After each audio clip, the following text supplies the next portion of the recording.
केंद्र सरकार की चावल निर्यात नीति में किए गए परिवर्तन का सीधा असर हरियाणा की मंडियों पर पड़ रहा है। इसका सीधा असर कहीं न कहीं बासमती वैरायटी जो है धान की, उसकी खरीद पर हुआ, क्योंकि ये पूरी तरह से बंद है। आज चौथा दिन है राइस एक्सपोर्टर की हड़ताल का, जिसकी वजह से अब जो खरीद नहीं हुई है, उससे भाव में बड़ा अंतर आया, क्योंकि बासमती 1509 वैरायटी का भाव जो अब से 4 दिन पहले तक करीब-करीब 3500 से 3600 रुपए प्रति क्विंटल चल रहा था, उसके भाव अचानक जो है अर्श से फर्श पर आए हैं। अब ये 2500 से 2600 रुपए में बिक रही है, उसके बावजूद भी खरीदार किसानों को नहीं मिल रहे। पहले आड़तियों से जान लेते हैं कि क्या कुछ व्यवस्था मंडियों में इन दिनों चल रही है, कि मंडी की व्यवस्था कैसी चल रही है धान की? ऐसा है जी, जब से राइस एक्सपोर्टरों की हड़ताल हुई है, जब से ना तो किसानों को कोई अनाज बिक रहा है। ऐसे कैसे अनाज पड़े हैं। पिछले 2-3 दिन से बरसात आ रही है जी। कुछ बरसात की वजह से परेशान है। जो मेन रीजन है वो राइस एक्सपोर्टरों का जो हड़ताल पे जाने का कारण है, उसके वजह से मेन सबसे बड़ा रीजन वो है जी।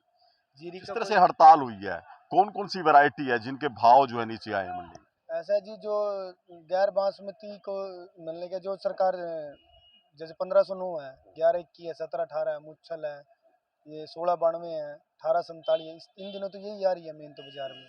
इनके भाव का कोई गाहक ही नहीं है जी। सुबह से लेकर शाम तक अपना बैठे रहते हैं, कोई कोई लेने के लिए आएगा। आने वाला कौन है जी, जब सारे एक्सपोर्टर ही हड़ताल पे हैं। तो बस वैसे ही है। 4 दिन से सोच रहे, तो परसों सोच रहे थे कल काम खुलेगा, कल सोच रहे थे आज खुलेगा, आज सोच रहे हैं कल खुलेगा। काम ऐसे कैसे पड़े है जी। तो बिल्कुल देखिए, जिस तरह से एक्सपोर्ट पर ये प्रतिबंध लगे हैं, उसका कहीं न कहीं असर ज़रूर पड़ेगा। राजेंद्र जी, मान लो एक्सपोर्ट इसी तरह से रोका जाता है, तो क्या मंडियों की व्यवस्था रहेगी? क्योंकि बासमती को किसान के लिए फ़ायदेमंद माना जाता है। देखिए, ये एक तरफ से सरकार कह रही है किसानों की आय दोगुनी करेंगे, पर जब ये सीज़न आता है तभी समस्याएं पैदा हो जाती हैं। जब किसान 6 महीने से अपनी मेहनत करके मंडियों में पड़ा हुआ है, तो सरकार को तो बल्कि एक्सपोर्ट ज़्यादा से ज़्यादा खोलना चाहिए। अगर जितना ज़्यादा एक्सपोर्ट होगा उतना किसानों को फायदा होगा। अगर यही हालात चली रही तो किसानों को धरती पे आ जाएगा। किसान तरह कहाँ से देगा? उसको सारा खर्चा किसान कहीं पे है। पहले बासमती, पहले धार कम झाड़ जो है, बीमारियों से है, दवाइयों की स्प्रे करके कैसे मुश्किल से पैदा करके लाया, और अभी यही समस्या चली तो सारा माल खराब हो जाएगा और इसका पूरा असर किसानों में पड़ेगा। जल्दी ही सरकार को ये समाधान करना चाहिए और ये समाधान जल्दी जल्दी इसको जो डील लगाई है इसको खोलना चाहिए, ताकि किसान हित में ये काम हो सके। तो बिल्कुल बड़ी बात जो है आड़तियों ने बताई है कि जल्दी से इसका समाधान होना चाहिए। समाधान में देरी हुई तो इसका खामियाजा किसान को भुगतना पड़ेगा। लेकिन किसान ही नहीं, जो मंडी के व्यापारी हैं उस वो भी कहीं न कहीं प्रभावित होंगे, क्योंकि जिस तरह से दाम कमाते हैं तो उनकी कमीशन पर भी इसका असर पड़ता है, और जिस तरह किसान घाटे में जाएगा तो कहीं न कहीं आगामी फसल की बुआई पर भी इसका असर पड़ेगा। कुछ और लोग भी हैं, उनसे बात करने का प्रयास करेंगे कि वो क्या क्या कुछ कहते हैं इस बारे में, कि क्या लगता है कि ये गतिरोध जो चला हुआ है वो कब तक जारी रहेगा? अभी जिस तरह से हालात बने हैं, मंडी के हर वर्ग पे इसका असर पड़ेगा। तो क्या लगता है कि एक्सपोर्ट को लेकर जो फैसला है वो सरकार को कितनी तेजी के साथ करना चाहिए? गवर्नमेंट को जल्द से जल्द खोलना चाहिए। वैसे तो किसान बर्बाद हो जाएंगे। पहले किसान मरे पड़े हैं, इस वजह को कसम फांसी दे दो। एक्सपोर्ट तो कोई फायदा, बंद कर दे एक्सपोर्ट। बताओ चावल कहाँ बिकेंगे?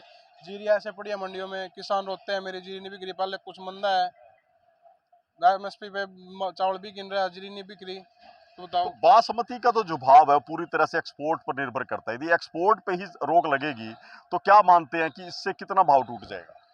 1000 रुपये क्विंटल टूट सकता है, 2000 रुपये टूट सकता है। तो एक्सपोर्ट के ऊपर बात है भाई। चावल का रेट बढ़ेगा, धान का रेट ऐसे बढ़ेगा। पहले 3600 बिक रही, 1509, आज 2800, कोई 2500। इनमें किसी ने बेच दिया, लेने के लिए कोई तैयारी नहीं है। ऐसे बारिश में भीग रहे हैं, माल खराब हो रहे हैं, तो इनका कहाँ लेके जाएंगे किसान? तो बिल्कुल देखिए, जिस तरह से ये कैपिंग लगाई गई है उसका सीधा असर जो है मंडियों पर पड़ा है।